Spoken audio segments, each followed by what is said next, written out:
Today is Tuesday, June 10th, 2025. It is 12:04 p.m. This is the Board of Directors meeting for the Windham School District, and we'll call the meeting to order.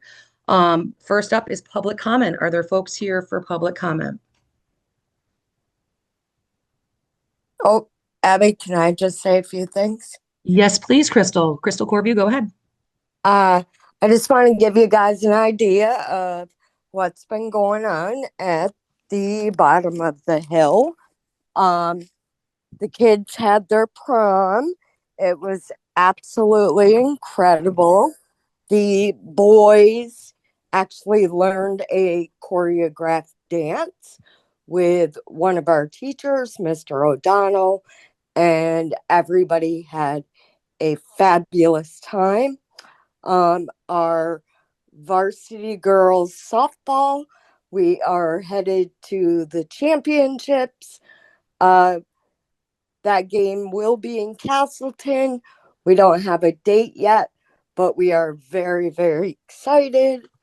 And tomorrow, the Townsend Elementary students, which include 3 Windham kids, Jackson Corview, David Baxter, and Tucker Milakowski, are all graduating, and they will be attending Leland and Gray in the fall. That's wonderful. Is that all? Is that all that wonderful news you got to share? Yes. Table over here. Well, thank you so much, Crystal. That is great. Really appreciate you sharing that, and that's good news to hear. Is there anyone else here for public comment? That's my mouse. That's a hand. I don't see anybody having a hand up, so we're going to move along. Correspondence. We received correspondence from Michael Pelton on May 14th regarding Homestudy, and we also, which we can discuss more about that under new business, the stipend discussion. And received a letter from George Dutton on May 15th regarding the school district meeting, regular meeting now email that was sent out. And we can touch that, again, more information on that when we talk about under new business, the survey for alternate board meeting times. So now up changes to the agenda. I don't think I have anything I'd like to add. However, let me see, that would be,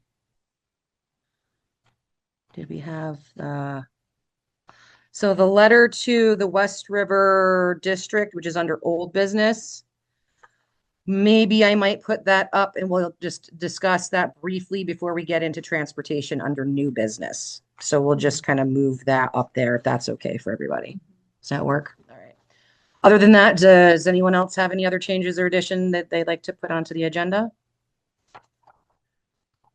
All right, so hearing none, we'll move on to new business, survey for alternate board meeting times. This came up with the last meeting that we've had. There's been a lot of changes within how information is being shared as we are no longer operating a school. So we are taking on a lot more as the district of getting information out to folks. Kate's did a fabulous job. She worked really hard with the list that we had of family members, of students, as well as working with the town clerk to gain additional contact information for town people to send this information out. So now the survey, I don't know, Kate, would you like to speak to have you got familiar survey stuff? Sure. You know, you might want to just talk into mine. Yeah. Or you can talk from there, and I think they might be able to hear you. Can you hear her okay?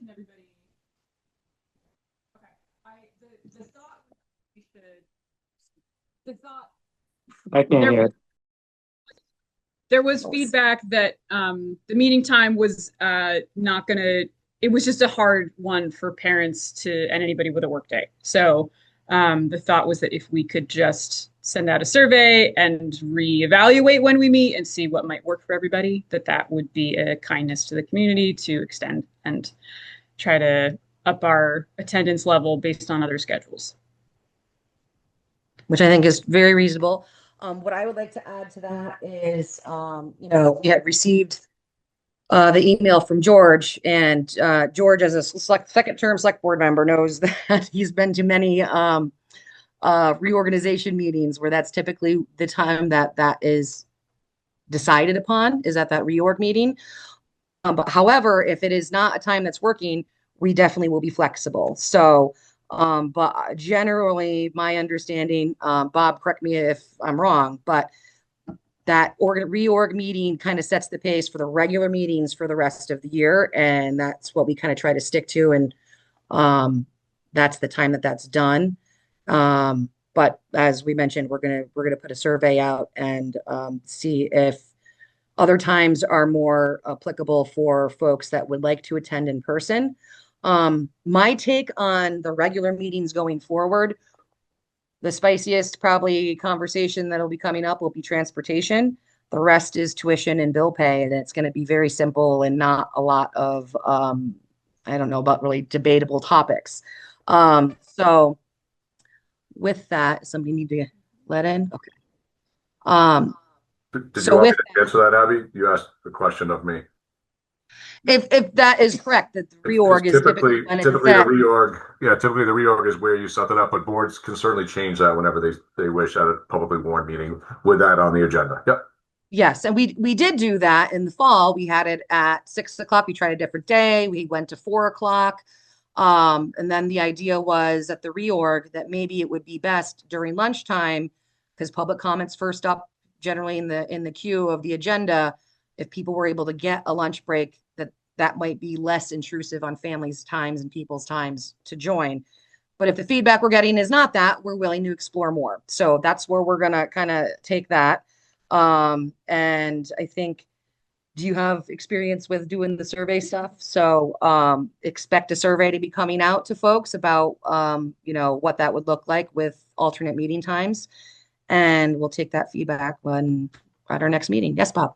So just when you do that, I don't know if you're going to put out set times or just have more general questions, but if you are going to put out set times, there is a board calendar of other boards that meet that Heidi and I are tied to. So maybe Kate, you and I can connect offline and just I can share those dates and times with you so you know if you are going to put out certain ones to not include those particular ones, otherwise we would not necessarily be available. So Okay. Thank you. Crystal, your hand was up earlier and then it went back down. Was that from earlier or did you have a question? I had a question, but you answered it. The survey hasn't gone out yet. Not yet. No. Okay. Michael Pelton, I see your hands raised. The other thing that I would encourage you guys to do in your survey, if you're doing set times, is to look at the town calendar. Just make sure that the times don't conflict with already regular town scheduled meetings. That makes perfect sense. Perfect. So that's what we're sharing about the alternate board time survey. Is there any further discussion on that? Excellent. So moving along. So we're getting into transportation. What I moved up from the old business, the letter to the West River District. So Bob, that was what you had mentioned. If we have, a difference of what we want to kind of collaborate with them on, to start that off with a letter to them with that type of request. I did draft a letter and I'd sent it to Kate and to Dan to just review and take a look at. And what I would like to consider is one, if you guys have feedback on information that's in there, to be able to get that feedback, but also say you think that it looks good, I'd like to have, get the approval to have the attorney take a look at it before we send it on to just make sure that that's appropriate. So what your thoughts were on that. So the letter is negotiating the contract with the transportation costs that we pay in Windham.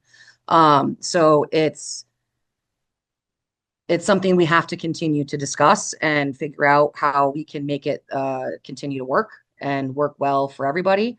So that's really what is behind the letter. But there may be terms, there's things that I don't know if the attorney would say this or that or the other thing. But if you guys did either of you get a chance to take a look at that by any chance? Yeah, I did.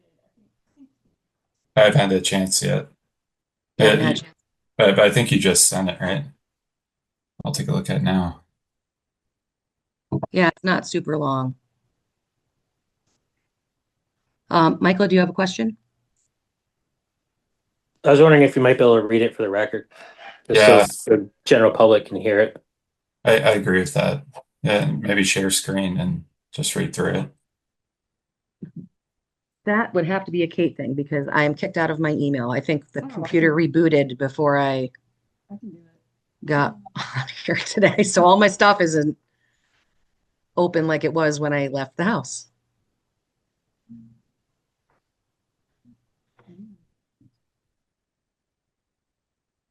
You want me to just read it, or can I share the screen? So is this the letter that I sent to you guys, or is this, Michael, what letter are you referring to?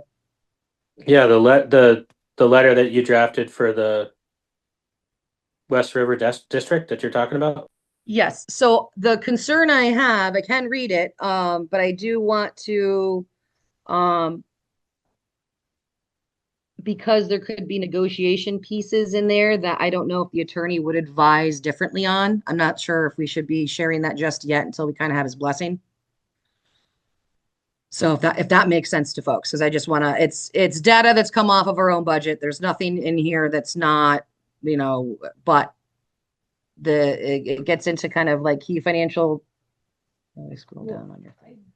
I did have questions about it, but I don't know if you want me to do like how you want to do that if you don't want it to be a problem. So, like especially here, like that is, how do you guys feel? Daniel, if you're reading it now, do you feel like it's appropriate to just read to folks now? Because I don't have a problem with doing that. I just also, like I said, we haven't run it by the attorney yet. So Yeah, I think it makes sense to read it now. to read it now? Yeah, Okay. just knowing that it is a draft and Okay. Yeah, this is subject to change. oh, you want to admit So like okay. pretty heavy disclaimer that any amounts of this could change based on legal guidance, based on our own uh, needs to change it. So Okay.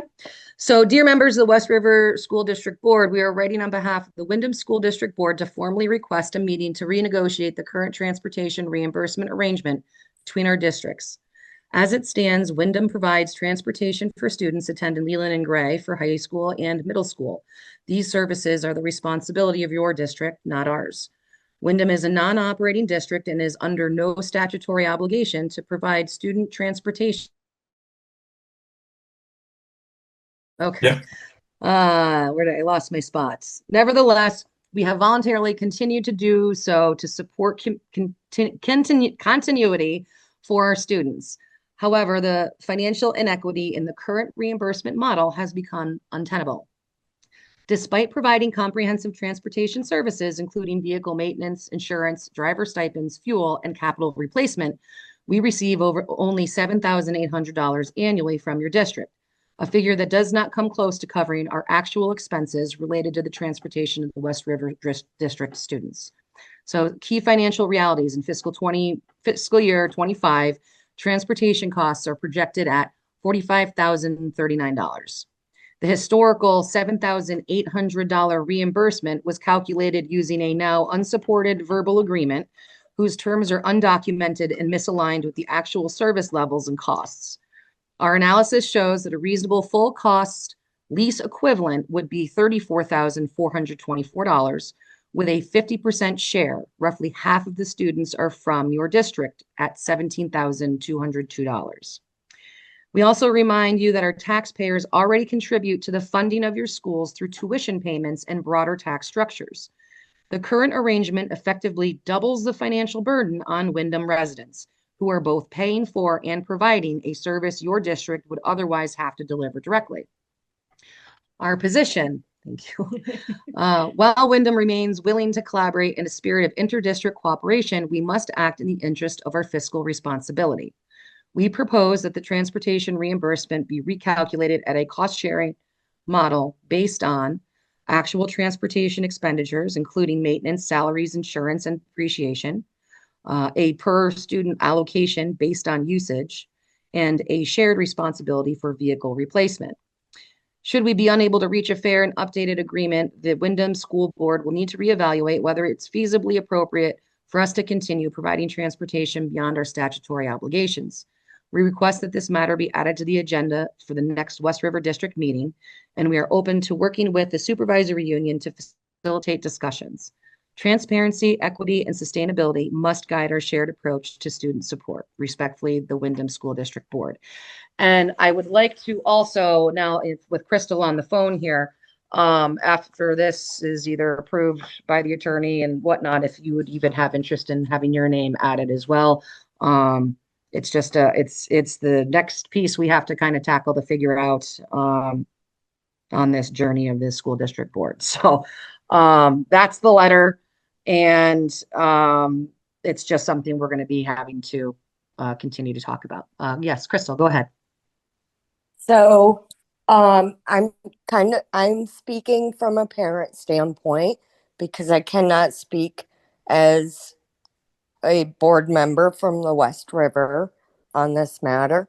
But from a parent standpoint, I just want to clarify that I kind of feel like because we're a choice town, that, you know, we're going to be told we have a contract with the West River.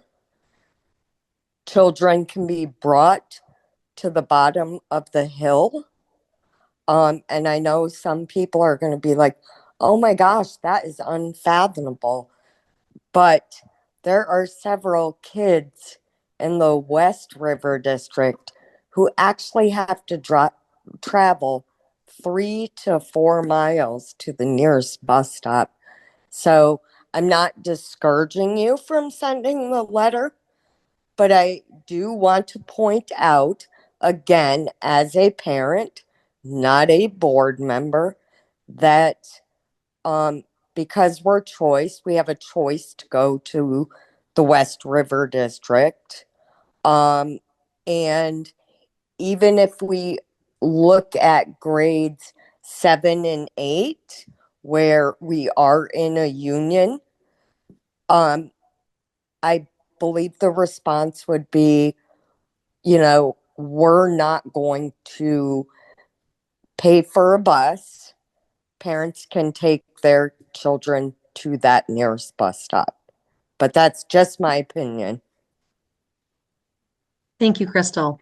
Kate, go ahead. I just thought about the fact that our board just reorganized, and I We don't know. can't hear Kate. Okay, I can. We're trying to. Oh, we tried to moving laptops here by both being here, and I don't think we did.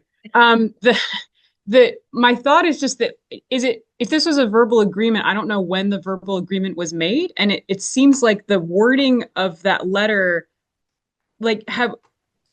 I don't know. It seems like we might get more bees with honey, and I just wondered about why, if there's history to this that I don't know about, why it's worded as strongly as it is. Because if it was a verbal agreement, I wonder if there's even board members that don't know of that agreement. You know what I mean? And I wonder if there's even just a miscommunication versus any. Does that make sense? Mm-hmm. That was my curiosity about it. But again, I don't know the history of this conversation, so that was my thought. Thank you. Does anybody else have anything they would like to share? Michael Pelton? I was wondering if Bob might have any insight into the quote unquote verbal agreement that he can share.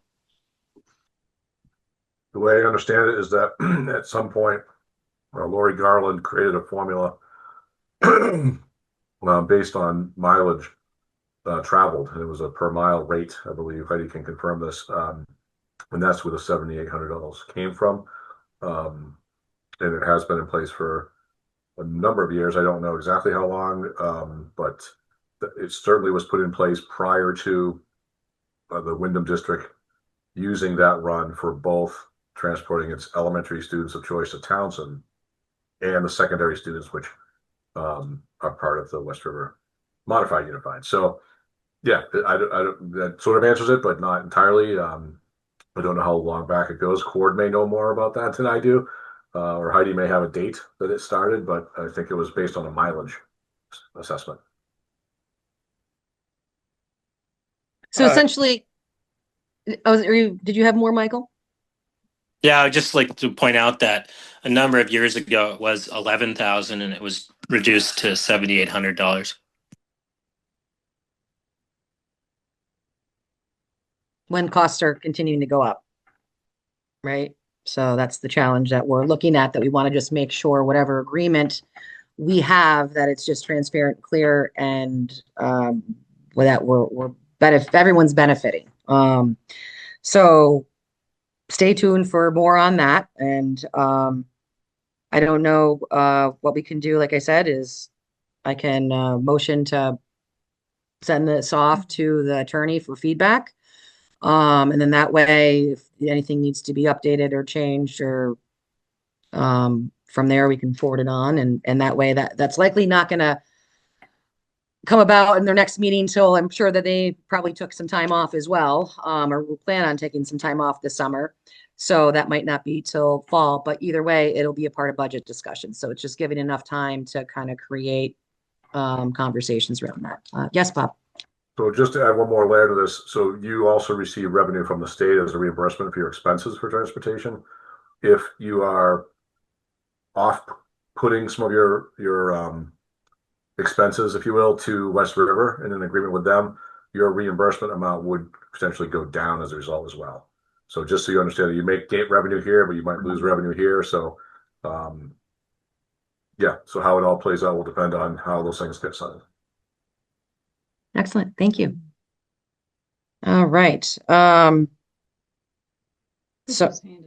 Crystal, is your hand still up from before, or did you have something else to add? I just have, I guess, a question. Is that reimbursement amount for the students who live in Windham, or is that amount for the kids that are being picked up outside of Windham? Because my understanding was that because Windham was its own district, and we did have an operating school, and we were in the union, that we owned our bus, we operated our bus, we took our kids down there because we had our own bus. And I believed revenue was based on the kids that were located on the hill on the way to Leland and Gray that were being picked up. So I'm wondering if Bob knows. I would actually, to be honest, I would defer to Cord on that because he was maybe part of that conversation initially. I have no idea. I've heard that before, Crystal. I just don't know if that's true. Because if that is the case, again, just kind of playing devil's advocate, I would suspect they would say these kids can meet a bus with the West River Bus District that we have a contract with at their nearest bus stop. And how would that go well with families? Unfortunately, Vermont is not obligated to provide transportation. And, just like you guys are trying to watch your costs, other districts are watching their costs. Oh, yeah. So, they would have to, and again, this is not a board opinion. This is a parent who has had several kids go to Leland and Gray. Not all of them mine. But this is how I suspect it could go. I just want you guys to be aware of that. Yeah, there's all different paths that could come out of this, but it's not something that's going to end up going away, and Windham takes a big hit on this financially. So it's reasonable to want to collaborate. So Cord, do I see your hand raised? Yeah, sorry. I'm not usually on this side of the meeting, so I don't know how to raise my hand. The Welcome, welcome. Good to have you here. Thank you. It's nice to be here. Bob's mentioned me a couple of times, and to be honest with you, I don't believe I was ever involved in, the financial calculations other than maybe to talk about the numbers of students or miles or that kind of thing. So I've never been involved in how they arrived at any of these numbers, so I can't be much help there. Well, thank you. Michael, is your hand still up or did you have a question? I do have a comment. Go ahead. Not to beat a dead horse, but the reality is we're looking at like $50,000 next year, and that's no small part of our budget. And it is one of the only last controllables that we have as a district. And I think it's important for us to understand what those transportation costs are. And if we currently have a reimbursement from the West River board that nobody knows what and how or where it came from or what it's actually reimbursing for, I think it's an important time to investigate, let's say, and fully understand. And I think that's sort of one of the key parts about reaching out to the other board to come to an understanding, even if it is just for reimbursement for students that we're picking up on the hill. That's good information, and it's also important for us to remember and recognize, if that is the case, for instance, that we're not being reimbursed for any of the students that we're bringing down to Leland and Gray, and that would be a whole different ball of wax. It effectively makes it so that our town is paying a hugely disproportionate amount of transportation because we're already paying for transportation through the West River budget. Why would we pay for transportation twice? $50,000 is not $50,000 when we pay our property taxes. We have to remember, for every dollar that we spend as a district, we're sending 1 or 2 to the state. So think about it not as 50, but think about it as $100 or $150. Thanks. $150,000. Sorry. Thank you, Michael. Kate, go ahead. I just want to make sure that if we bring this to their attention, they don't technically owe us this. And I'm worried that if if it's unspoken and we bring it up, do we also risk losing it altogether? I don't know how that works, but I thought I would ask. Yeah, I think, but that's where we have to have a conversation because nobody wants to lose it altogether. Yeah. It's not a win for them. Sure. Guys, make sure to turn the camera when you guys talk. Oh, sorry. Did you hear Kate? I heard Kate, but I didn't hear. Then I started talking and it was Yep. best speech of my life. Sorry. No, but it's worthy of having the conversation, getting the clarity and making sure it's beneficial to everybody and how we proceed. So that's kind of where that I goes. agree. I agree with that. So, I agree with Kate's point about just kind of bringing down the temperature of the letter. Yeah, and that could just be a couple word choices, but yeah, just like invite the conversation, the discussion about like this is our perspective on this, but we would like to talk to the other boards and see what we can come to. Awesome. Bob, and then I see you as well, Heidi. This may be why Heidi's raising her hand, but just to clarify what Michael just said, the transportation cost is not, I don't believe, baked into the West River budget that you get an assessment for. It's actually in a fee for service budget through the SU. And only the districts that pay into that have to pay.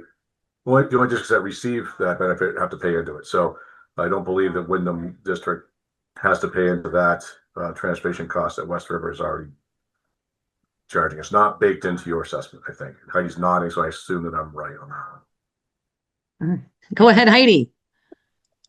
Yes, that was one of the points I was going to make, is that because I set the tuition costs for the elementary and high school, I can tell you that when I calculated the tuition costs for students, it didn't involve any transportation costs. So that's not being double billed.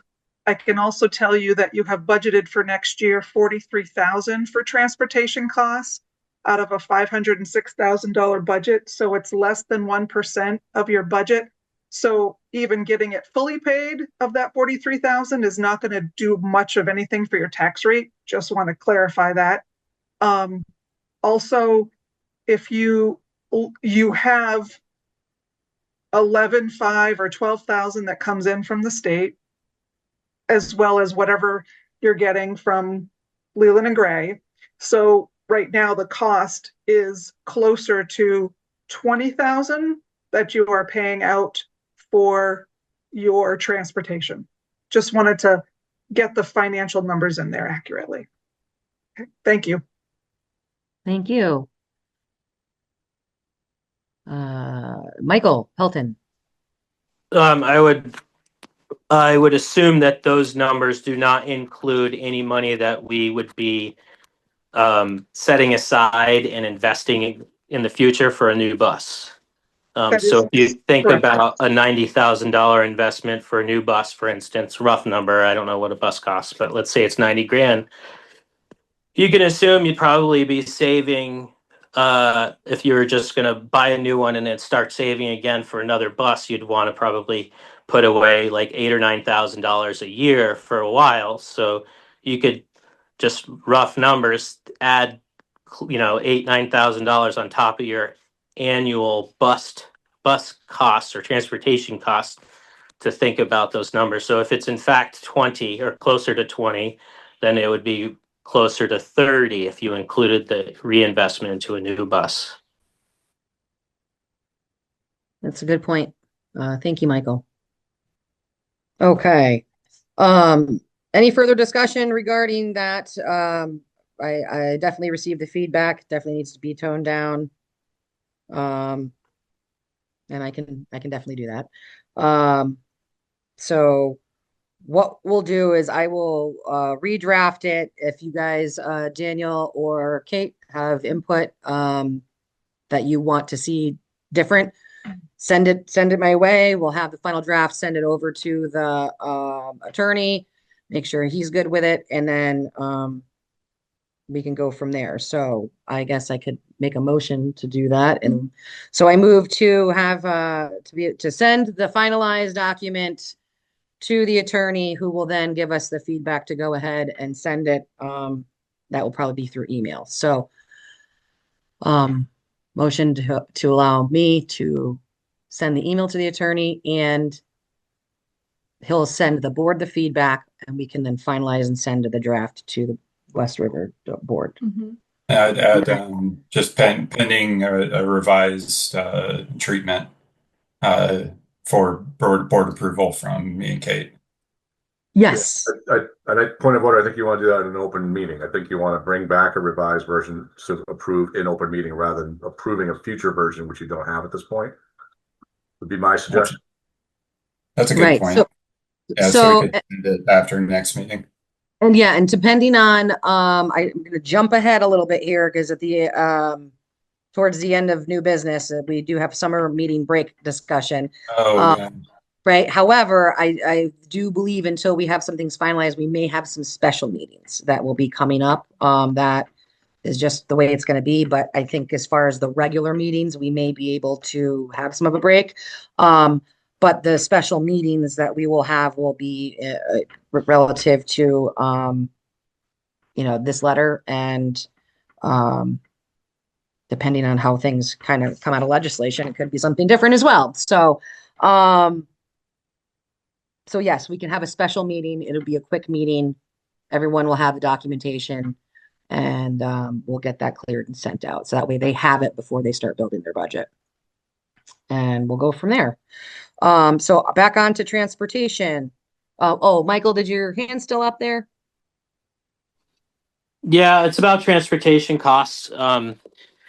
Short story long is I noticed in the town report that there seemed to be a lot of missing fields in the transportation budget where it doesn't take into account, I don't have it right in front of me, but let's say, for instance, fuel costs or something like that, right? There is definitely blocks of information that were just not in there.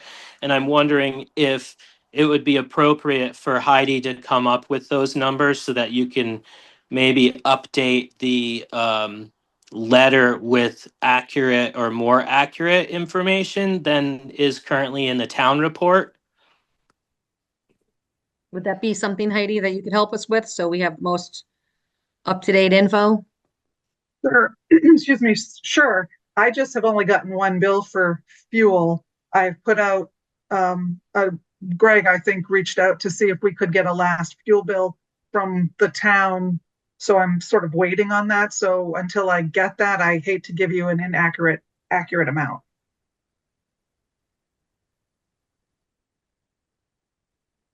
Do we have like a timeline when we would know that by? I'm really hoping we get it soon since the fiscal year is closing. Oh, Cord looks like he has his hand up. Oh, yes, Yeah, Cord. I can follow up on that and make sure you get a bill. Great. Thank you. Yep. All right, go team. Okay, so moving. Oh my goodness, Crystal, go ahead, please. Didn't see you.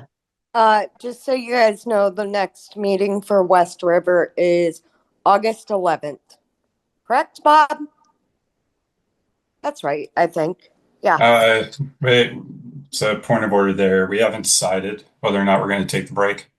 It's up for discussion and action. That's the West River Board you were saying, Dan. Oh, the West River Board. My bad. Nope. Take away my point of order. Well, thank you, Crystal. So yeah, so clearly if we could get this to them before their next meeting would be ideal, right? Anything else, Crystal? I see your hand still up. No, I just forgot to put it down. I'm trying to work too. Nah, I hear ya. Okay, moving on. So transportation, backup bus driver.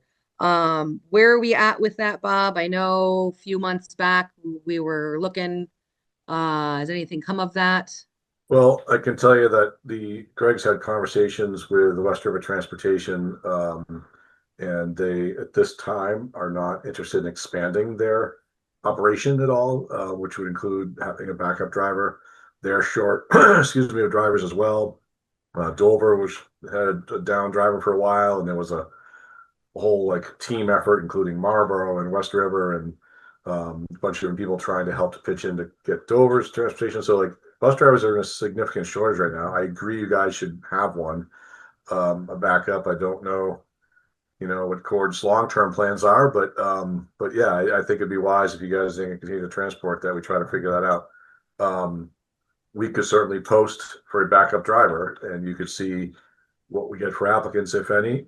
You could offer as part of that posting to support the process of getting licensure if it was someone who was interested but wasn't licensed. If you guys, financially wanted support that in any way as part of the posting.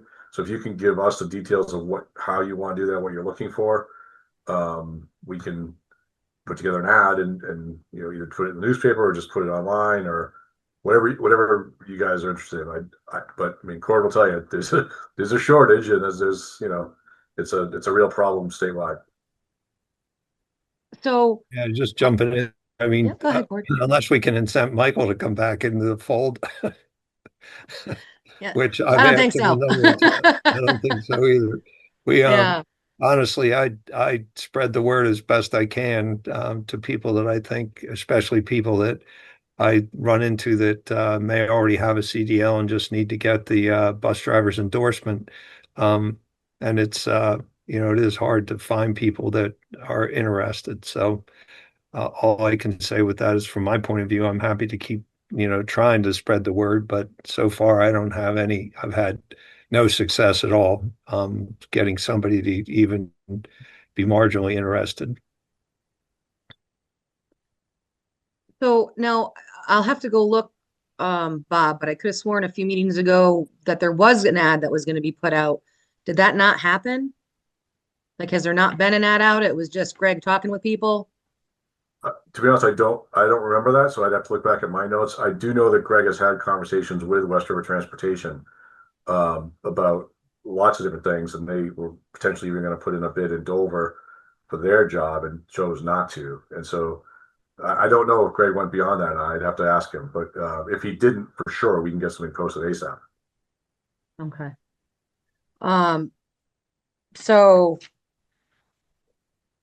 we're here, we have the meeting. Oh, your hand's up. Go for it. I just News and Notes comes out in the summer, and I know that that's us, and I know that it's a long shot, but it doesn't cost us anything to run. Can we put something in News and Notes as just As like an ad as for an it? ad for it? Yeah. We have, yeah. So, okay. I'd take it further, even the website or the mailing list. Let's What? just cast a net wide. Let's see what happens. We could go crazy. Okay, so if that's the case, if there's a job description, I can pass that on if you want, if somebody has one already written or available. No, Hex, we could anything. post it on the West River Community Project board as well. Yeah, I think that the more we can get it out there, the better, because it's a need that we need to have filled. So that's kind of important. And I thought we were already trying, but I want to keep the force going. So Michael, is your hand up? It is. I was wondering if Bob or Heidi might be able to discuss the rate of pay. I'm not sure what the full-time position rate of pay is, but as I recall, the rate of pay for a part-timer was not significant. Let's put it that way. That was sort of one of my deciding factors, was that I effectively lost money by filling in, and I couldn't financially afford it. Yeah, I mean, I think it's if the district is being billed back. I mean, so the cord currently works for the SU is getting that gets billed back to the district. The district can pay whatever they choose to pay. So if they want to increase pay to draw in potential applicants, that's really up to you guys to do that. What is the current rate of pay? I don't know off the top of my head, to be honest with you. This coming year, it's $22 and change at the moment. Is that the same for the part-time, the fill-in position as well? I don't know. Like Bob said, that would be a decision that the board would have to make. Crystal? I'm just going to point out, Michael, Kylie is going to be seriously disappointed that her company was not payment enough for you. Thanks, Crystal.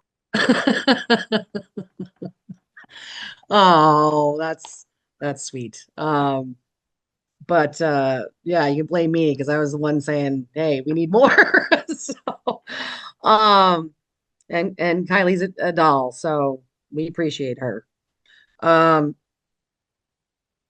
So what we need is to get essentially the ad made up, which we're going to need to know what we would be paying for a part-time. Yeah, if you guys want, Abby, I could check in with Greg to see what they do in Dover, what they're doing at West River and Marlboro. They all pay drivers differently. So in West River, again, not the district, but the bus company, just to try to get that information. Maybe I can get that back to the board in an email with that information in the interim, and then you guys can maybe put it on the agenda to make a decision about that at the next meeting, special or regular. Awesome. So Perfect. Okay. And behavior policy. So I guess I'll have Cord discuss a little bit on that, but before he speaks, just to understand the behavior policy on the bus is outlined. It is something that families can read. It's accessible. And there's challenges with students that sometimes may have, as anyone who's had bus trips, you may have children who have special educational needs, children who deal with some behavioral challenges. There's a lot of tough things the kids have been going through. And when behaviors that get exhibited on the bus are inappropriate, it can really become quite chaotic.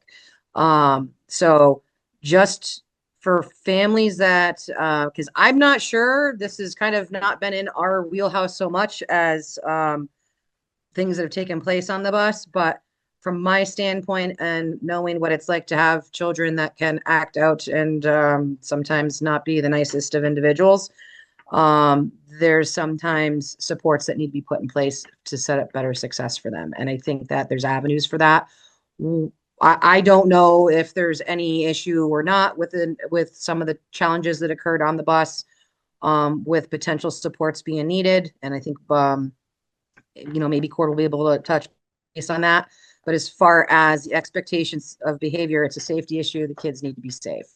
And when we do the next mailing that goes out, I'll send you some contacts for folks that if anybody has challenges with needing supports for some of the uniqueness their children may have, which could include things that are supporting them on the bus, there are resources out there. So I'll send you the links that we can include to send out to families if anyone is running into those challenges. Yes, go ahead, Crystal.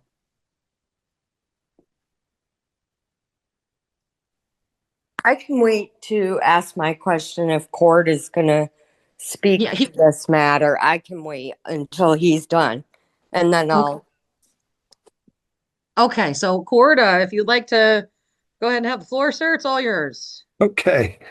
Although, to be honest with you, I'm not sure what I can say and can't say. We went through some issues on the bus this year that kind of were first time experiences for me. And one of the challenges was what we're allowed to talk about, both with other parents and with the students themselves. So I'll be careful what I say. But basically, from my point of view, I try, and there's a couple of things that I am pretty strict with the kids on. First of all is, that the bus driver's in charge. One of the things that they need to understand is that, I'm in charge of what goes on in the bus, and whether they like what I say or don't like it, they need to listen, because I can't afford to get distracted by conversations with students who want to argue with me about, anything that's happening on the bus.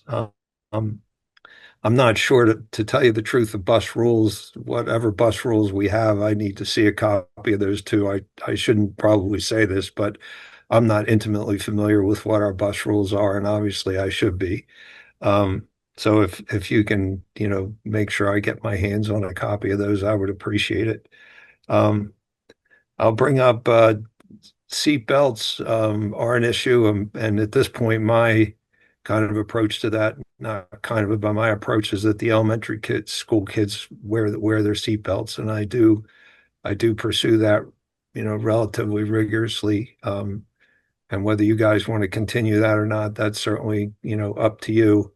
The Leland and Gray kids are more challenging in that regard, because most of them are teenagers, and they're going to kind of do whatever they want unless I stop and check the seatbelt, whether they're using their seatbelts or not on a regular basis. The other thing is food.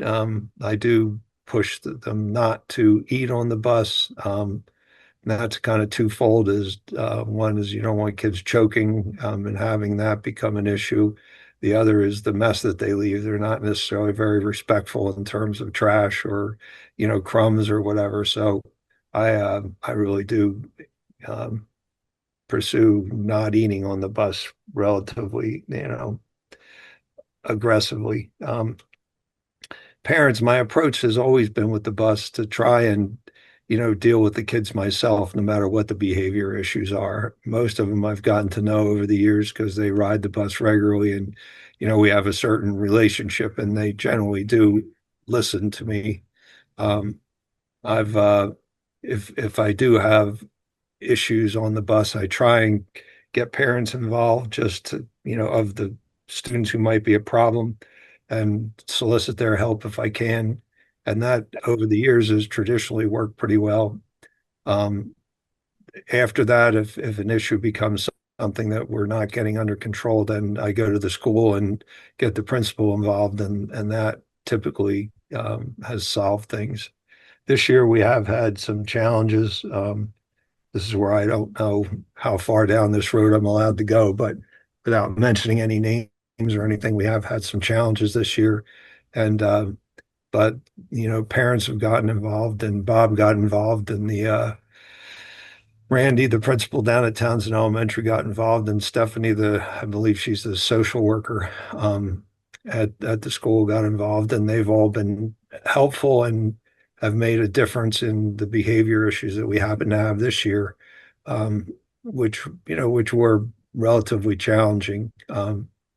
So other than that, I don't want to say too much more. I eventually did get to the point this year where I had a little in-bus meeting with all the students and was pretty stern and direct with them to get them to stop stirring the pot with one particular student that was creating a problem. And since then, it's things have settled down to a degree, but it is challenging in the sense that you have to be careful what you say about students and singling them out, both, I think, emotionally and also just, I don't know what the legal ramifications are, but I have been cautioned about, what we can say or not say about specific people. But honestly, I got to the point this year where nothing else was, working very effectively. So I did finally kind of run out of energy with not saying anything because it left some of the students feeling like I was letting somebody get away with something, and parents were wondering about that. And so I finally just said I had enough of that, and I did say something, and they did, I think, understand and respond. And certainly for the last few weeks, things have been, I would say, improved. So I'm open to any suggestions or advice. Typically over the years, it's really been, our behavior on the bus has been, once in a while there's a problem, but it's in my opinion anyway, it's been seldom, gotten to a real crisis level. But and parents typically are very, helpful, and we haven't had a lot of, controversy in that regard. But I'm happy to talk about anything else if I'm allowed to or whatever. But it can be challenging sometimes, but they are, honestly, all the kids are, I think, basically good kids, and they definitely, I think, appreciate the ride and appreciate each other, and it gives them a good start to the day. Or, you know, so anyway, I'm happy to answer any questions or take any input or criticism that anybody has. It's welcome from my point of view. So, Well, thank you, Cord. Yep. Bob, I see you have your hand raised. Yeah, first of all, there's no criticism. I think Court's done an excellent job, and in the 7 years as Leland Gray principal and the 2 years as superintendent, this was the first time that he's felt like he's had to reach out for help on that, because everything else he's managed really well. So I just want to say that up front, Court. Like, you're doing a great job, and you have a great relationship with these kids, and that shows. And I think the situation he described was certainly complicated. Stephanie, Stephanie references with Stephanie Bennett Hancock, our director of special ed. So she was involved, which could, without getting into names, but yeah, I think we have gone through some plans there to help make things better, and we hope that calmness that he has expressed in the last recent weeks continues through the rest of the year, and it's only the rest of this week. But so yeah, no, I want to say thank you to Core for your efforts with these kids, because I think it's the relationship piece is where it all begins. As far as the rules and not knowing the rules, I don't know that Windham has a set thing. I've never seen one for Windham. I did share with Dan when we were doing the agenda, and he can share that out in a larger way. Maybe I sent it to the whole board. I can't remember, but it was Dan. Did I share with you? Or am I misremembering even that? I think I shared with a link to the West River. They have a set of rules, which at the bottom have bus routes on it, which is irrelevant to you guys. But the first couple pages talks about the rules and what happens if, and so on and so forth.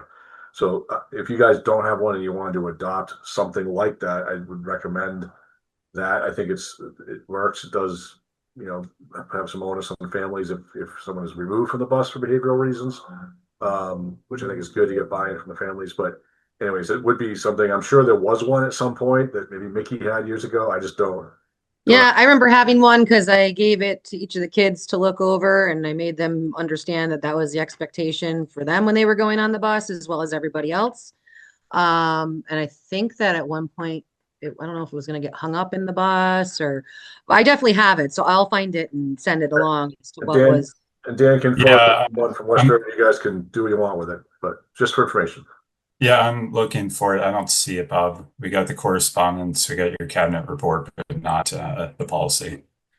Right.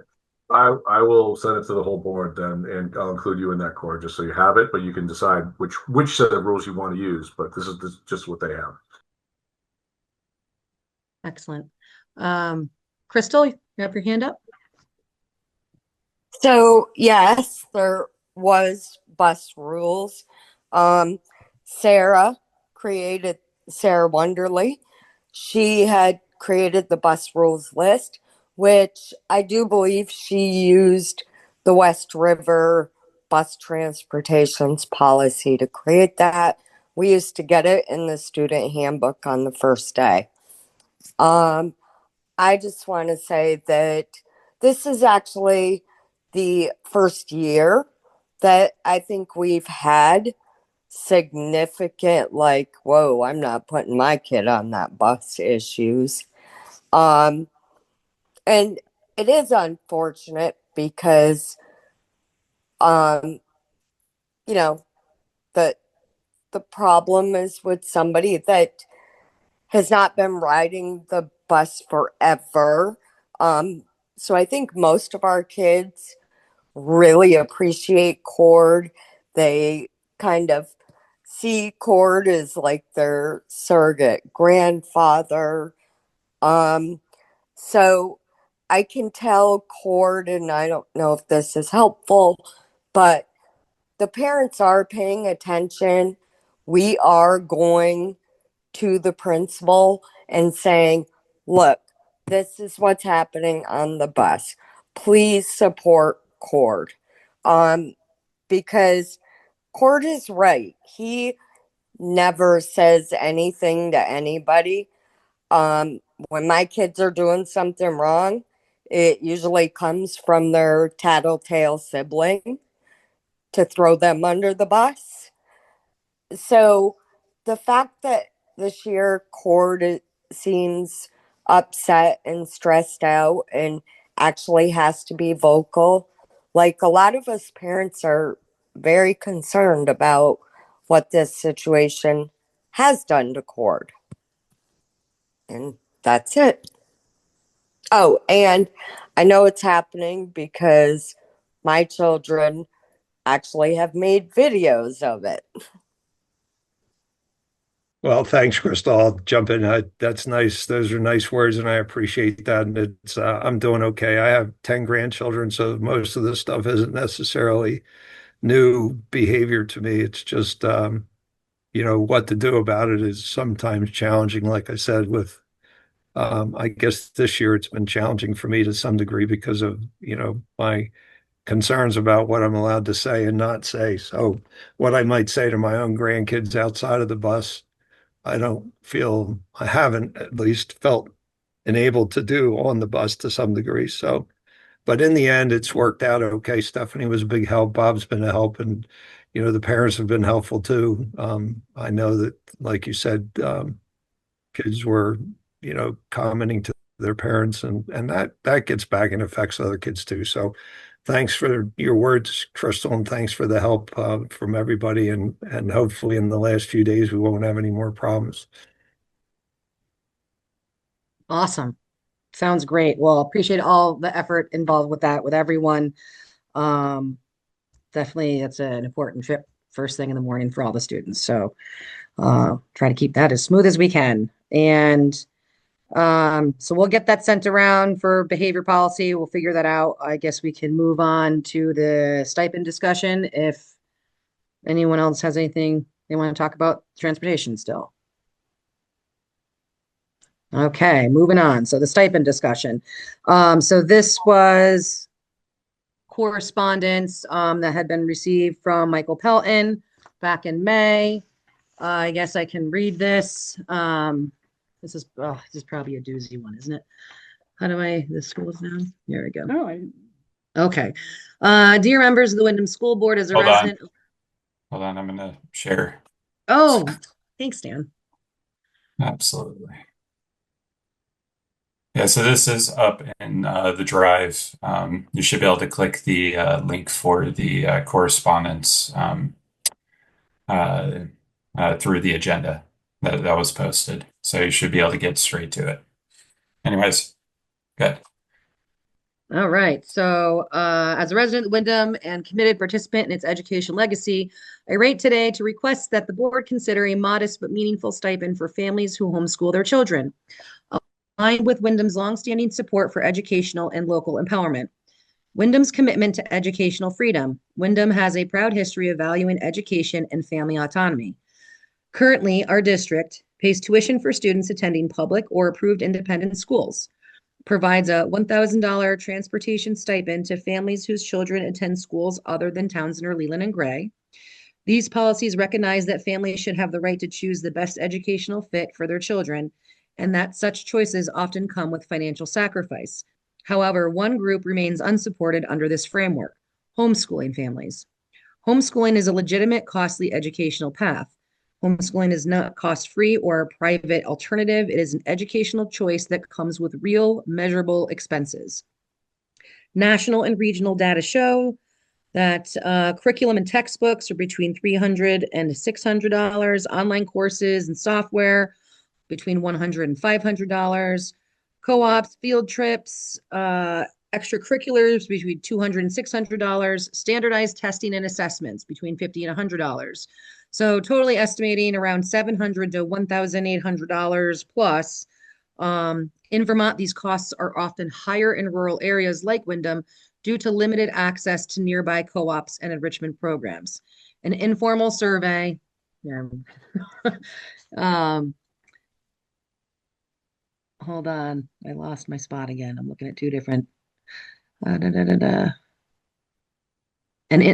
informational 2022 survey by the Vermont Homeschool Network reported an average cost of $800 to $2,000 per homeschooled child per year.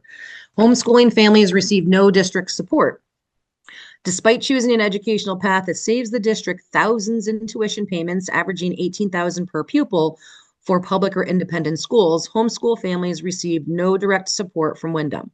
Yet their children are a part of our community. These families pay property taxes and contribute to the same local funding system that supports other children's education. Their only difference is taking on the full educational cost themselves. Equity and fiscal logic, support, and stipend. Offering a model stipend of $1,000 per homeschooled student would reflect fairness, mirroring the existing $1,000 transportation stipend for other choice families. Save money compared to paying full tuition of $1,000 stipend reduces your taxpayer burden while supporting families. Honor Windham's values. Supporting family-driven educational choices aligns with our town's principles. Moreover, Vermont Law 16 VSA Statute 56324 already encourages school districts to allow homeschoolers access to public resources, extracurriculars, and academic material. Windham can lead by going a step further, modestly investing in families who are educating responsibly, independently, and successfully. Proposed implementation. I propose a stipend for Windham-based homeschool families, amount of $1,000 per student annually, requirements, proof of enrollment in Homestudy with the Vermont Agency of Education, household cap of $4,000 per family for budget control. Optional clause, families with more than 4 homeschool children may request a cap extension based on documented need. In conclusion, Windham has a long demonstrated leadership in placing educational decisions in the hands of families. As members of this community, I respectfully ask that the district extend the same respect, fairness, and modest financial support to its homeschooling families. These are families choosing a rigorous and often more demanding path, not for ease, but because it suits their children. I'm not asking for parity with full tuition payments, only for recognition, respect, and basic support in keeping with our district's value and history. Thank you for your time and consideration. Sincerely, Michael Pelton. So that was the letter that was received regarding stipend. And just to fully transparent, I will not be chiming in on any of this. I will be abstaining from my opinion on this. But If anything was to be voted on, I would also abstain. So, with that being said, now that the board's seen that correspondence and stipend, what are you guys' thoughts on that? And I don't know, Dan, if you want to kind of take over this discussion from here, that probably. I mean, I agree with it, to a certain degree. It details aside on specific numbers. It more and more when I proposed the budget on our second vote day, I counted a lot of students that were my screen. Oh, if it's going to work. Okay. Yeah, I counted a lot of students that were potential for enrolling at West Townsend or in Townsend at Leland Gray. And we saw a pretty big drop off when we saw the actuals come in. I think that's good for our budget because we'll see a surplus, but that tells me that there's a lot of students that perhaps we don't even know intimately that are homeschooled in our district. Coming off of Windham School, I personally know, other than the Peltons, plenty of families that do homeschooling. So yeah, I think that a lot like the transportation stipends for mostly to cover for independent schools, I think it would be a wise move by our district to provide the same type of support for homeschoolers. And I still stand by the stance that Windham School is packed full of plenty of educational materials that have been unopened. I did a brief survey and I've gone in there a couple of times just to look through and yeah, it's a shame to see that wasted, and that could be valuable to, say, a homeschool pod that instead of in their backyard doing PE, playing in that gym that we worked tirelessly to renovate. It's just currently sitting there, and it's used for a couple use cases, but not for kids. And there's plenty of kids in this district that could be serviced by that. So yeah, I think it's reasonable. As far as the amount, we can figure out something, but I think I think we should heavily consider something like this. Well, I want to separate two things because there's a conversation about a stipend, but then Dane, what you brought up is about utility of the space and materials. And I think Yes, those I are agree. separate things. Also, because I don't want to segue, but I don't actually know who will legally own these materials after the purchase goes through, and I just don't have an answer to that. I don't know what I don't know what happens. Well, it will be the town, and I want to propose that out there, especially with Cord being here as the chair of the select board, that this space could be opened up for a lot of possibilities. And I know we have the future of Windham and a lot of talks, but I think it should be heavily considered for homeschool pods So in and out of our district, to be honest. So if, because to my knowledge, if we adopted this, we would be the only district that had any such policy in place. I keep looking at Abby. I don't think That is the next question. I see Bob's hands up. I'm curious about that point. Not to interrupt you, Kate. Oh, sorry.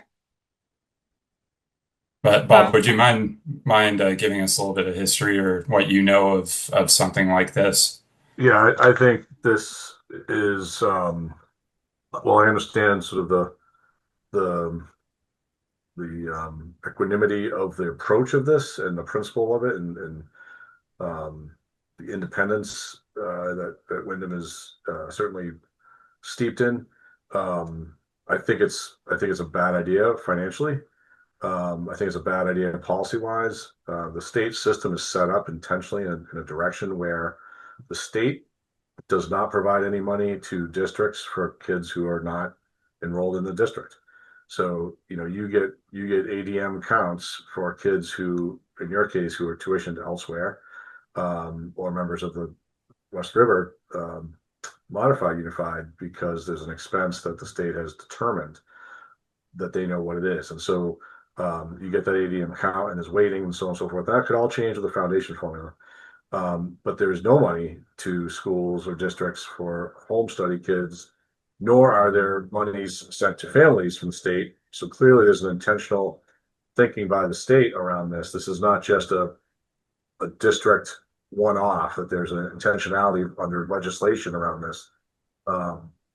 And so this would be, I believe, I don't know this, I can't say this for a fact, but I mean, I've never heard of a district paying families stipend for this. I would imagine it would be the first of its kind. I would heavily advise you to consult your attorney on this. Your Well, conversion. keep in mind, this is not, this is directed towards the board, not No, necessarily I hear that, but proposal from the board. if you were to proceed in the direction, I would definitely consult with your attorney. Absolutely. For a board that's considering how to save money through, like, by saving money because of transportation costs, to add an expense of this nature that you're not required to do seems counterintuitive to the earlier conversation. And I can give you, the last thing I'll leave you with is the exact to the AOE, is I can access that report. You have one secondary student who is home study through the AOE, and you have 3 elementary students who are home study through the AOE, and you have a fourth, well, it would be a 5th student, elementary student, who is for a total of 5, who is listed in our SU, but has a town of residence listed in the AOE outside of our SU, and I assume that that's a split family type situation. So even if you include that student, which town of residence doesn't say Windham, there's a maximum of 5 that are legally recognized by the AOE right now. So when people talk about there's many others, I contend that that's not true. They're not legally registered to the AOE at this time. So that's the data I'll share with you. Yeah, please. Yep, that's all I got. Yeah, I mean, I want to speak to a couple of your points, and Kate, happy to join in, but yeah, in terms of monies, right? Yeah, you're talking about, say, the 25 to 50,000, depending on how much maintenance needs to go into the bus, versus, say, a transportation. Like this would be akin to the transportation stipend of $1,000. So we budgeted $5,000. If we're talking about 5 students, that would be about the same. So the difference between that bucket of money and this bucket of money, it's much smaller.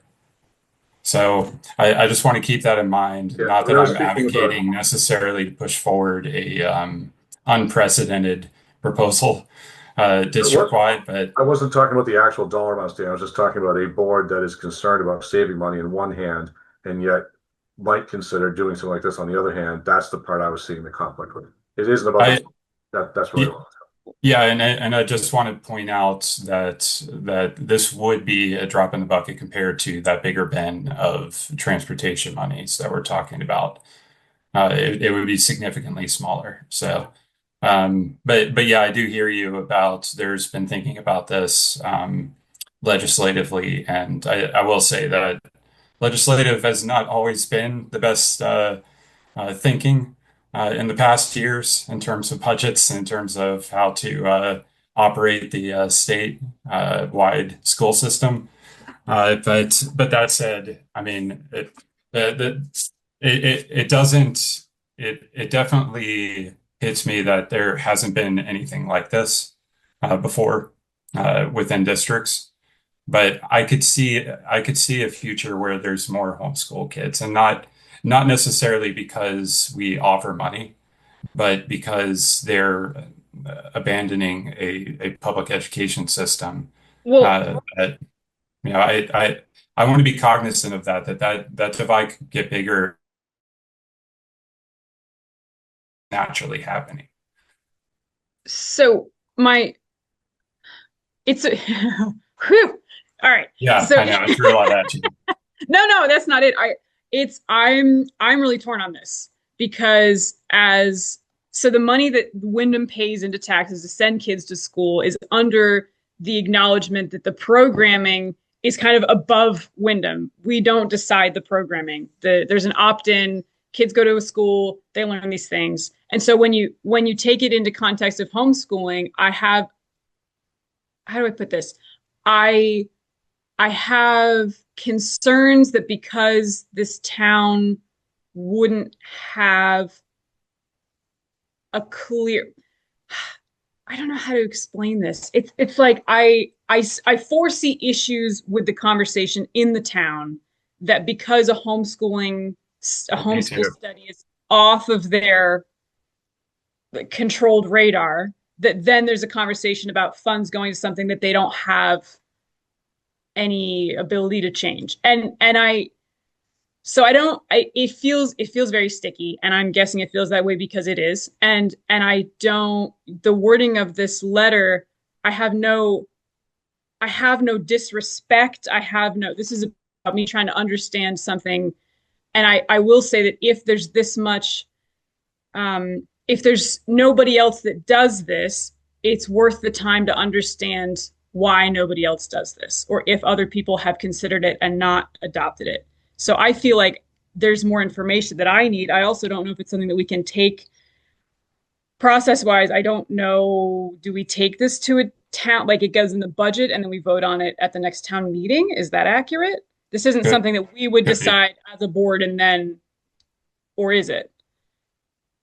I think there would be multiple steps to this. I think we would put out a proposal. I think I think it's something that could be brought up in the meetings for the future of Windham. It could be brought up, like going back to like the schoolhouse being vacant and going to the town. Like maybe there's something there between the two. I mean, I don't know. I think a lot like the programming that we were that we were championing. I think it could be a case like that where we have separate meetings, we have more communication around it. What is our vision of it? Are there guardrails on it in terms of like expectations of home? Like if we give the money, like is there any expectations on the homeschool side? And do we want to open that? But I see Crystal and Michael's hand are raised. I don't know if we want to call. I saw Crystal's first, but I don't know if that's accurate. So, are you guys done discussing your section there? Do you want to take on public questions, or do you two want to discuss any further? I don't know. I think we both acknowledge it's sticky. I think it's worth looking at, especially like I take Kate's point about, if there has been thinking, why has it been shot down? As from the statewide perspective, if there have been districts that this has been proposed but not necessarily enacted, what was the argument there? I think we could bring this to possibly Mark, who maybe could dig up some evidence of these counterpoints and see what comes of that. I don't know, Kate, is there anything else? No, I think that's I think bringing it to an attorney is the first. I mean, it's, and I think there's more influence from public comment to discuss it. So I think we should move to that. I agree. Crystal, see your hand up, and then Michael Pelton, you're next.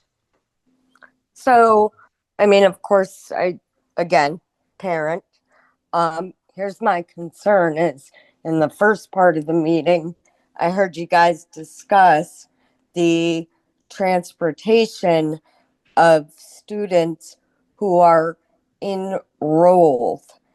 So you guys get a reimbursement for those students. You do not get a reimbursement for homeschooled students. I mean, I don't utilize the bus. I use it in the afternoon, but I don't necessarily need it. But I know several parents that do need it.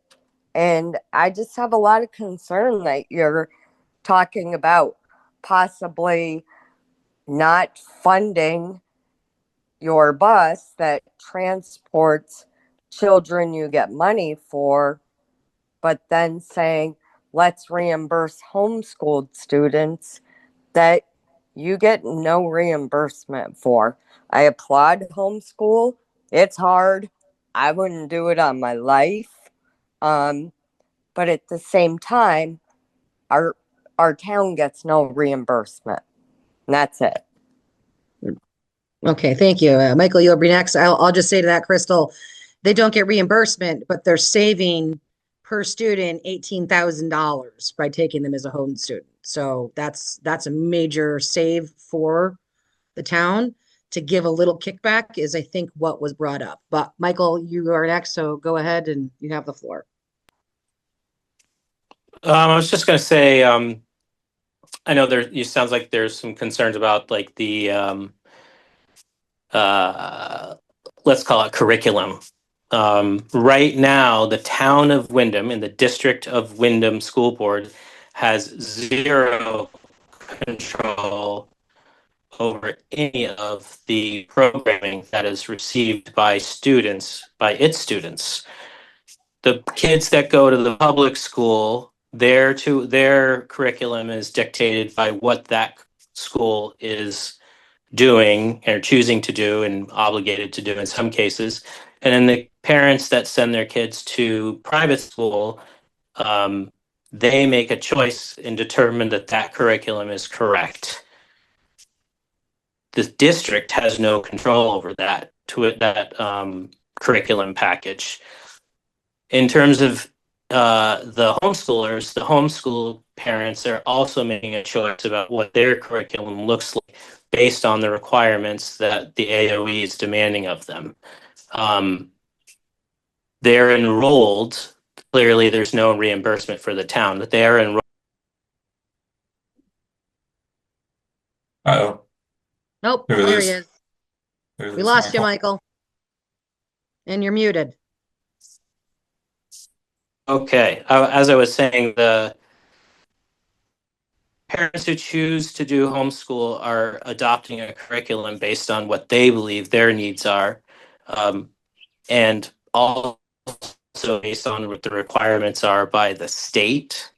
And they do make a choice that they have obligations to fulfill based on what the state's rules are. They are pretty relaxed, I'll say, but there are certain requirements they must meet. That's pretty much all I have to say. Thanks. All right, thank you. So we can continue this discussion and look more into it, see what we can find out. Probably just put it on the next agenda. Does that sound realistic to folks? Yeah, and I think those are interesting points from Michael, and you know, in terms of like maybe the curriculum is up for debate, the pedagogy, but the actual requirements are set in stone. So there are controls around homeschooling. And we don't have control over other schools. I mean, it's a topic that we have on our agenda that we don't speak to the policies of other schools. We don't speak to the curriculum needs, the programming that they offer. So I think it's kind of akin to that, and also, you know, there is a savings technically through taxes on this, you know, that you brought up, Abby, of, well, they're not tuitioning us, so they're outside of the system and we're not paying for them tax wise. So in a way, we're actually making money in this way. I don't know. It's an these are interesting points to consider, I guess, in terms of like a town forum discussion. Go ahead, Kate. You know, they are really interesting points. And from a math perspective, even that is a cost savings. And I have no dispute about all of that. I guess I just want to make clear that my concerns are forecasting what could be a very slippery slope. And it doesn't mean that I'm taking a stance on that one way or another, but that's it. I think it's definitely worth more discussion. And that's, you know, I don't want anybody to walk away feeling like, I know I don't have total control about what happens. I don't, and I know that. So that's all I'm trying to do. I'm trying to shed light on dark corners of conversations that I anticipate coming up about this. So I hope that's clear, more clear. I guarantee there will be. So yeah, that's the point well taken. Okay, and is there any more? Are we moving on? Oh, Crystal? I just have one more point. Dan said we don't have any control over curriculum and policies. Well, boards don't usually have input into curriculum. Your curriculum coordinator does. So, like West River Board, we don't get input into the curriculum. But as far as the policies, you guys do have a voice. You have a Windham board member. You can attend those meetings. You can watch the recordings and say, hey, Crystal, we're sending you this email because we have questions about A, B, and C. So you guys do have a voice on policies. I do agree with that, and point well taken. And you're right. It's even further removed than I was suggesting about our control of curriculum. All right, so moving on to individual school activities. Who wants to talk about that one? I can speak to that.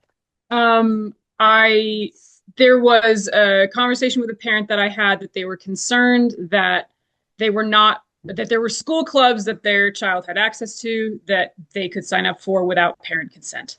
And I don't think that I just wanted to add it as a line item. I don't believe we have any, again, piggybacking on our last conversation, I don't think we have any control over that, but I did wonder about opening lines of communication with schools that we do have children at, that there would be what their policy is on that. I don't think the Windham Board has any ability to change that except to be an open resource, but if we could be an open resource, that seems like a good place to start. So I would like to reach out to those schools and just ask what the policy is on that. And so, Bob's got his hand up. No, Go ahead, Bob. what you're saying is exactly right. It's really up to those individual schools, public or private.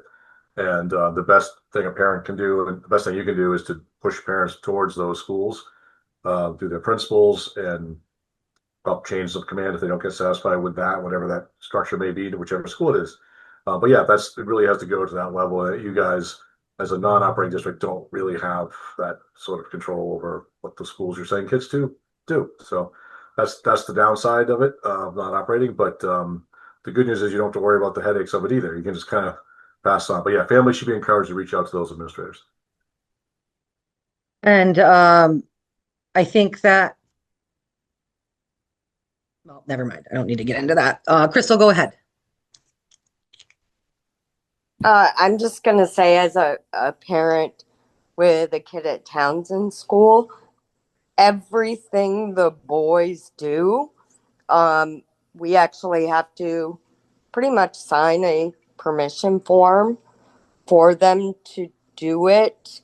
So, I mean, I would recommend this parent, first of all, talk to the teacher, then go to the principal, and then if that's not satisfactory, superintendent, and then school board. Like, there's steps that should be taken.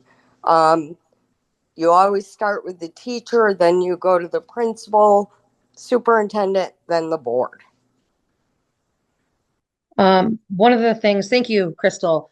As we're gathering this information, and was I hearing, Kate, that you're going to be willing to reach out to those folks to find out the process? Yeah. So it is worth knowing, and I think if we can keep track of which schools and the contacts, so if we do run into a community member from the public that's like, I'm doing this, educational path for my family, we'll have a lot more ready at hand to say, you need to talk to this person, and here's their information. So I think that would be a good little database to kind of build. And any help with that, just let us know and we can totally chime in. Anything else further on school activities? Hearing none. Moving on. Superintendent report. Bob, you got the floor. All right, just a quick update. I think I've mentioned this in the past, certainly in the cabinet report. Stephanie is stepping down as special ed director to head to New Hampshire, where she lives, and have vacations aligned with her family and such. And she's been in that role here for 8 years, and it's a huge loss for us. but certainly we want to thank her for her efforts. We have found a replacement for her, a woman by the name of Kristen Peoples, who comes to us from the Springfield School District with 30 years of experience as a special educator. And we feel, not as a director, but as a teacher. So we feel like while that she will be learning the new role as a director, her many, many years of experience will help make that transition smooth. So Kristen with a K or a C? as with a K, she goes by Chris, K-R-I-S, Peoples. And so her email will be set up with a K Peoples at windhamcentral.org. So if you have students or if you want to share with families, that will be the situation. Her cell phone number will be the same as what Stephanie's was if people had access to that. But obviously through central office, you can still reach out. So we're welcoming her on July 1, and we're very hopeful about that. I think I talked to you guys earlier about the HR coordinator. We have a new HR person who started with us several weeks ago now. His name is Elizabeth Stash, and we've been very excited to have her come in. Michelle Brown, who's been our coordinator here for the last 5 or 6 years, is headed out west. And so, yeah, some changes happening here at our office. We're very excited about. The other thing that I've been monitoring, and of course everyone's been monitoring, is H454, the education reform law or bill. It's in the committee of conference. Sessions are going on starting tomorrow, Wednesday, Thursday, maybe Friday, with the hope that there'll be a bill to vote on Monday the 16th. So we will see how that all plays out.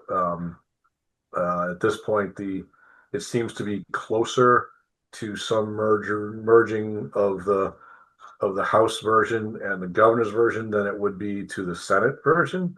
So, I mean, I don't know if you guys have followed it enough to even know what that means, but it's all over the place, I guess, is the short version, and it's really early to determine what will come of that. But we expect that maybe something will come of that, and so I'll have more updates for you coming up. The VSBA, just so you know, in the weekly updates, also will be sharing out or has shared out a link to the sort of the It's a Wrap webinar they do every year, which sort of highlights schools, both they do it in joint with the VSA. So for supers and for board members to listen in on what their assessment of legislative updates for the session. And so that will be coming up probably the end of next week. People are on the way in on that and listen in and see what those new changes are once there is legislation, if there is legislation.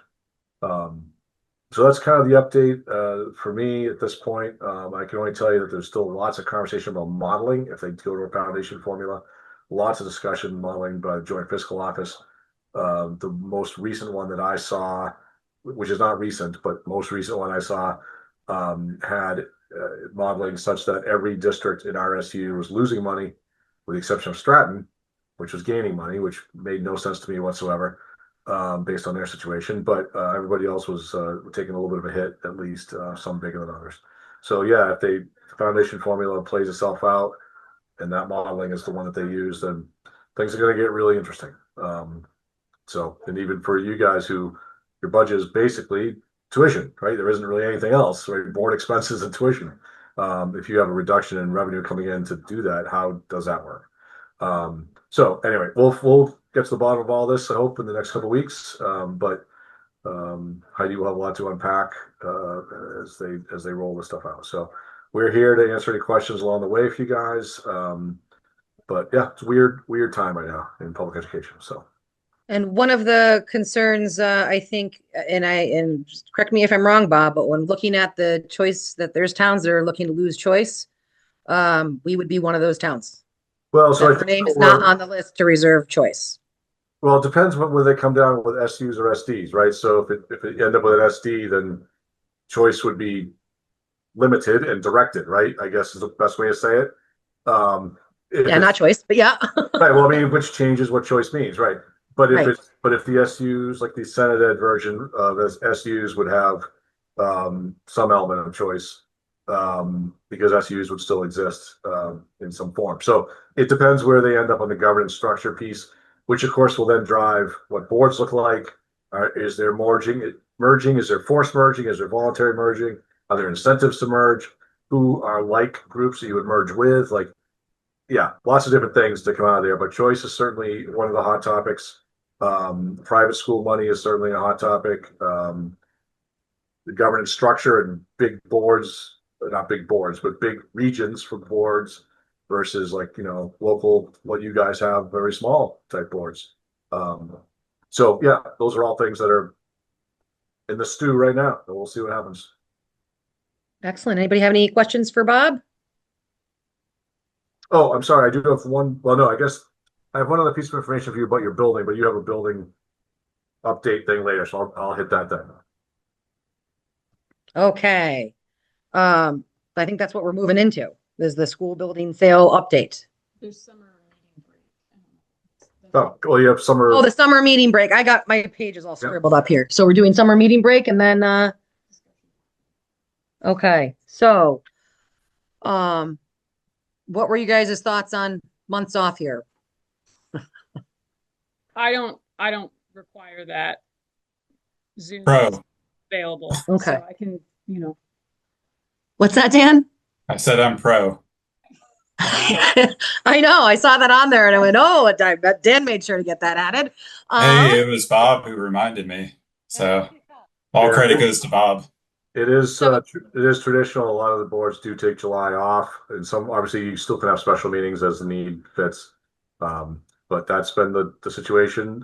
But obviously you guys get free to do what you wish.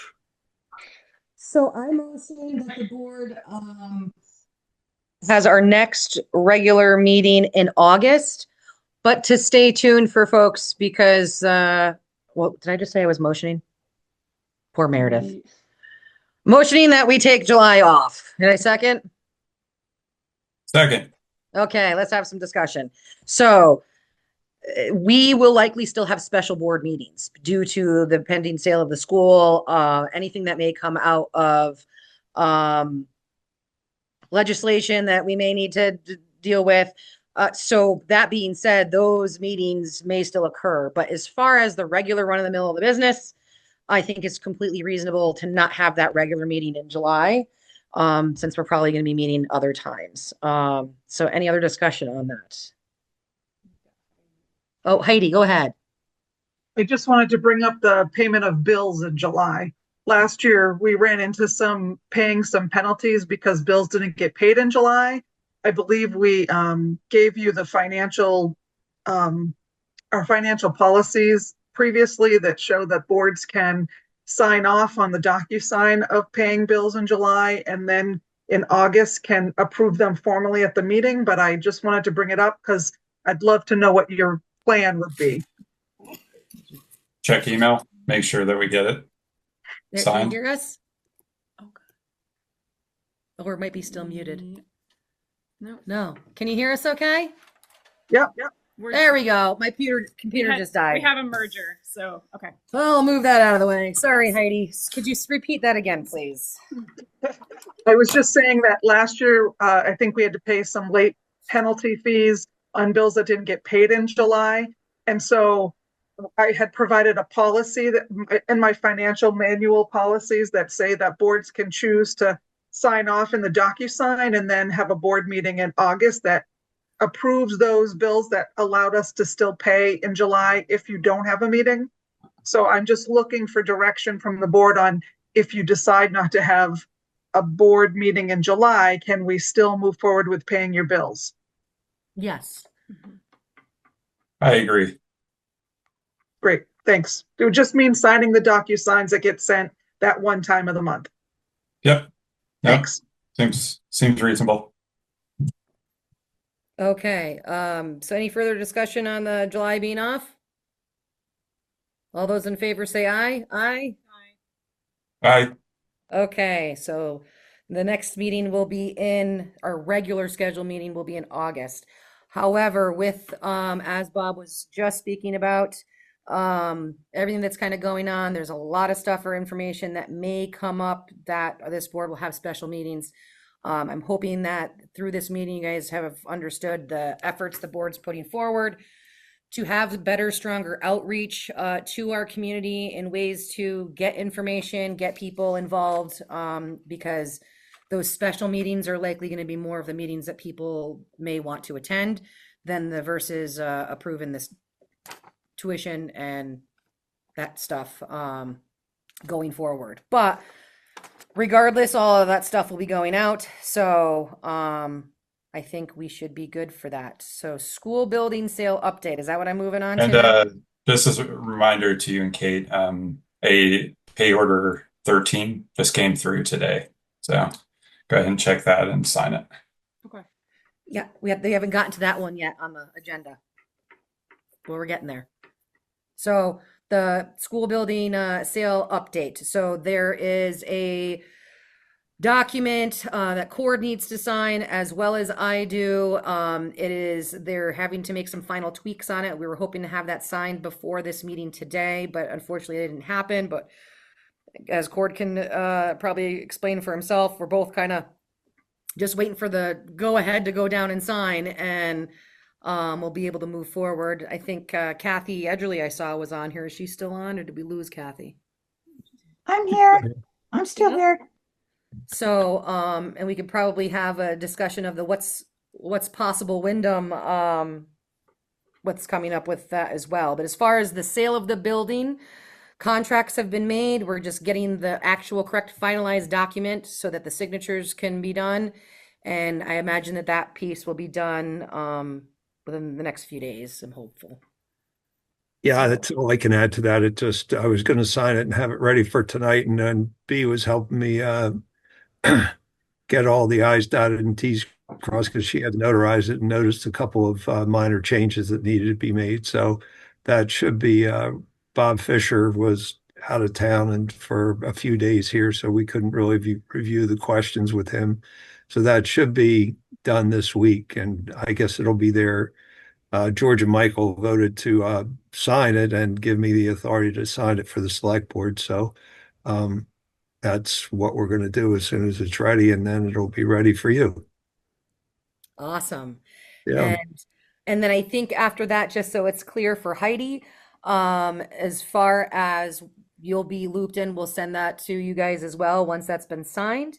Because I think the select board's going to have another meeting. You guys have a meeting next Monday, right? Or upcoming Monday? Yes, this coming Monday.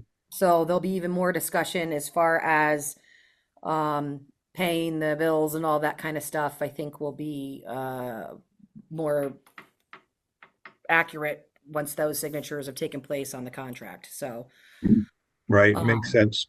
Yeah, so can't really direct Heidi right now to do anything because we haven't had anything signed, but just to be aware, Heidi, in the pipeline, the town's going to be taking it over, so that information will be going to them and we'll go from there. Just wanted to mention one thing. I was in communication about the internet service, which today with the John Radigan, who's the sales rep that we have used and have a contract with, he indicated the town is not interested in internet, which is fine, but because there's a contract through 2026, Windham School will have to pay that end of the contract if the town doesn't pick it up, and that's probably about $7,000. Just want everybody to be aware of that. Okay. All my thunder, Heidi. That's what I was going to add. I figured. Thank you. Okay. Michael Pelton, I see your hand raised. I think somehow the wires are crossed there because the select board voted to take over the internet. We're in fact using it to expand the internet capabilities at the town office. So the contract for the school district should be going away, and then the town is picking up a new contract. And in that contract, they were talking about like closing out the schools and taking over that piece. But if it's the same provider, Michael? Yeah, First Light. So maybe this has to do with the way they have accounts set up then, because they're telling us that it sounds like that's a new account and that the old account has to be closed out, meaning the contract has to be bought off. But what you're saying is what you really want to do is take over the existing one and expand it, right? Yeah, our needs are different than what the school's needs are. So we're using it. We're going to have a different setup effectively, but it's using the same wire and all that stuff. But yeah, and then we're shooting it over to the town office so that we can use it for that building. So yeah, so given that, it seems like that maybe, I'm not sure if it's someone from the select board or someone from the school district should be in touch with them to clarify that, maybe together, maybe jointly, to have a conversation with John, because it sounds like they want to charge the district $7,000 to end it and then start it up new with the town, which doesn't make a lot of sense if you're continuing the same service. But I think it's the plan, and it sounds like it's a different plan, which I think is the issue. so yeah, that if it is a different plan, then yeah, it sounds like the 7,000 might need to be paid. Should be unanticipated expense by the board. Heidi, did that come up recently? I had that communication today, this morning, with John Radigan from First Light. Okay. Well, we'll obviously have to look into that from our end too, because that's not our understanding of it. Okay, that would be great. Yep. Thanks. And so that was the only outlier. The rest of the utilities and providers and everything else, we have taken the district's name off of as of the end of June. So the town, for all the other services that we had shared that spreadsheet with the board a couple of meetings ago, with all the different vendors that have been used for oil or propane or whoever. If the town wants to continue those, you'd have to make sure you start those up. Otherwise, you could have a gap in service in electric or whatever. But those will cease to be Windham School District controlled entities as of June 30th. Does that make sense? It does. And you guys have that list and you've shared it with the select board? I believe so. Select board, do you have that list? I haven't seen it yet, but so if somebody could share it again, that'd be great. Yeah, there's I remember there's a document. I'll dig that up and forward it to you guys. Thanks. Assuming it's the same document that I saw, I responded back to the email. It's incomplete. There was a lot of gaps of information there. I think it would be appropriate if it was maybe looked at again, and so we can make sure that we have all the complete information. I do believe it was pretty scant. Here, let me share my screen. Make sure we're talking about the same thing. Yeah, this was a document that Greg had prepared. I think I had emailed to the board initially, and then it got brought up at the last board meeting and was reshared with the board. Yeah, that's what it looks like. Okay, so, yeah. So if you feel that's incomplete, let me know. But I think it has all the necessary vendors and services on it. But if we missed something, let us know. I think well, I don't even see internet on here. So yeah, if I can cut in, it doesn't talk anything about like service contracts for like who's servicing the boiler. I can assume that it's Alliance, but I'm not for sure. Yes. It doesn't talk about the internet. I don't know what else there is out there, but I don't know if I saw anything about the phone. I think it looks like there might be a few things that are potentially missing, and it probably should be looked at again because it doesn't list all of the utilities and so forth, as far as I could tell. what was the other on phone? Yeah, actually, I mean, that doesn't mention the solar too, which needs to be updated. So, okay. Well, we're not allowed to take over the solar, so right. I'll tell you what. I will forward it to our group as well as the select board. Great. Then we can. Dan, we can stick put the building automation system on there too. I'm sorry, what is that? We put the building automation system on there also. Oh, I didn't know the building was automated. Well, the HVAC system is, yeah. Oh, okay. I'm just being glib. Yeah, that's pretty sophisticated for the age of the building. It works. Yeah, there's this big lever that says "Don't push me." Yeah, and I've never pushed it, so. I have. It's broken. Okay. Well, never mind then. All right. Yep. Then we have an action plan. We'll cover the gaps in this document, and yeah, we'll go from there. Okay. Moving along. Old business. I motion to approve the minutes from 5/13. Can I get a second? Second. Any discussion? I don't know if you want a discussion, Dan, or if you kind of just broke up a little bit. Nope. No discussion. Okay. All those in favor say aye. Oh, Cord, do you have a No, I'm sorry. I thought you were finished. I have to leave on the bus run. So Oh, thank you, board. Have a unless good somebody- one. Thank you. Thank you. Hi. All those in favor say aye. Aye. Aye. I And a big super duper thank you. Ben blah, blah, blah, blah, blah. Does that move? Oh, it does. Meredith has been doing a fabulous job on getting the minutes done, super quickly submitting them, and they're available for folks to. I didn't mean to change the screen. I don't know what I did there. Not my computer. I shouldn't be touching buttons here. Approved financials. So I printed them out. I didn't bring them here. What is the preschool? Like, I feel like we were seeing some stuff and some back pay stuff again. Like the tuition for pre-K. Why does that not get paid out right out the gate? Because if a student leaves, then you've overpaid. So we usually pay in quarters, but again, it's usually when the vendor bills us. So we've had some problems getting the bills for the end of the fiscal year. In fact, there should be another one that we're still trying to get, but we're obligated to pay it. So we pay them when they come in. Okay. And oh, I wish I had my breakdown. I had printed everything off, but I didn't take it with me. Did either of you have questions for Heidi regarding the pay orders? No. nope. Okay. So what is the amount, Heidi? I don't have it on my thing. $10,695.33. It is pay order number 13. I move to approve pay order number 13 in the amount of $10,695.33. Can I get a second? Second. Any discussion? All those in favor say aye. Aye. Aye. I All right, motion carries.